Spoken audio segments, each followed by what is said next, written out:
Selamat datang saudara-saudari. Yang kedua, kita mahu belajar mengenai interpretasi dalam bahasa roh. Sebagaimana kita berkata semalam, dalam 1 Korintius babak 12 ayat 10, dia berkata bahawa ada yang boleh bertutur dalam pelbagai bahasa yang ajaib dan ada juga yang dapat menerangkan erti bahasa-bahasa itu. Untuk menerangkan bahasa-bahasa itu adalah satu kurniaan yang penting kepada seseorang yang Roh Kudus mahu memberi kepada mereka. Kerana ia boleh menerangkan apa yang dikatakan dalam bahasa ajaib ini. Ia bukan untuk menterjemah, kerana bahasa ajaib ini tidak dibelajari. Orang yang mendengar bahasa ajaib yang boleh menerangkan apa yang dikatakan adalah supernatural. Ajaib, kerana mereka tidak belajar bahasa roh ajaib yang dikatakan oleh orang lain itu. So ini penting bahawa bila mereka menerangkan atau menjelaskan apa yang dikatakan dalam bahasa ajaib, ada juga ajaib bila orang itu boleh menjelaskannya. Ini adalah anugerah daripada Roh Kudus. Dan siapa boleh dapat anugerah untuk menterjemahkan atau menerangkan bahasa ajaib ini? Dalam 1 Korintius babak 12 ayat 11, Paulus juga menerangkan bahawa Roh Kudus memberi setiap orang kurnia yang berlainan menurut kehendak Roh Kudus sendiri. So, jangan pergi rebut-rebut. Roh Kudus, bila dia mahu kamu menerangkan apa yang dikatakan oleh orang lain, bahasa ajaib, dia akan memberi kamu pada masa itu untuk bertutur dan menerangkan.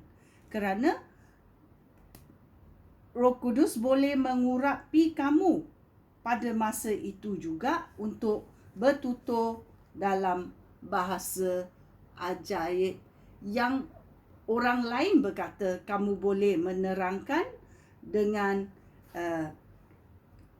tepat. Dengan tepat. 1 Korintius babak 14 ayat 13 berkata,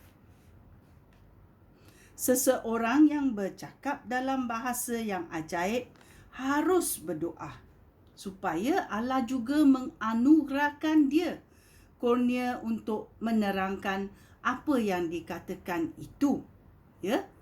Ada satu YouTube yang I ada pernah tengok, itu TB Joshua. Dia boleh bertutur dalam bahasa ajaib dan dia juga boleh menerangkan apa yang dikatakan oleh bahasa ajaib itu. Mungkin dia berdoa kepada Tuhan supaya Allah menganugerahkan dia kurnia untuk menerangkan bahasa ajaib itu. Kita juga boleh berdoa kepada Allah, kerana Allah tidak membeza-bezakan siapa, tetapi Allah menengok hati kita. So kita mesti sensitif kepada apa yang dikatakan oleh Roh Kudus. Sungguh penting.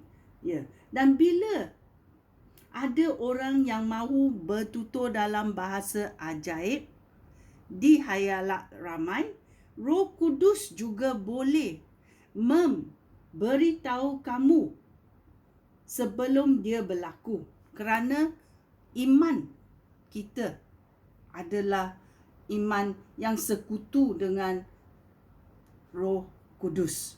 Ya. So bila orang lain mahu bertutur dalam bahasa ajaib, kita boleh merasakannya kerana kita adalah anggota badan yang sama tetapi berlainan. Fungsi kita berlainan, tetapi semuanya diberi oleh Roh yang sama. Itulah tidak ada confusion, tidak ada curiga, tidak ada apa yang kita kata tak ada jelas. Kerana Roh Kudus akan menjelaskan segala-galanya. Ya, ini adalah apa yang kita mahu untuk menjelaskan, menerangkan apa bahasa ajaib itu. Ya. Dan bila kita bertutur dalam bahasa ajaib, orang yang menterjemahkan bahasa atau menjelaskan bahasa roh itu, jangan dia menggunakan tambahan atau kekurangan. Jangan campur pendapat mereka sendiri. Bila kita tahu apa Roh Kudus mahu kita bertutur dengan jelas. Jangan kita tambah apa yang Roh Kudus tidak berkata. Ya, itu sungguh penting. Itu amaran juga.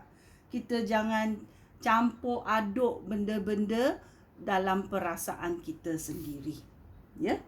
So kita mesti ada peka kepada apa Roh Kudus nak dalam hidup kita dan juga apa Roh Kudus nak bila dia memberi penerangan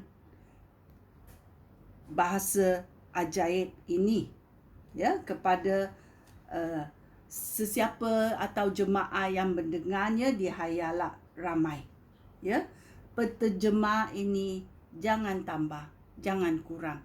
Ya, hanya dengar apa yang Roh Kudus kata, you bertutur aja apa yang Roh Kudus mahu menerangkan, apa yang Roh Kudus mahu supaya orang boleh faham dan berkata amen. Haleluya. Sekian, terima kasih. Shalom.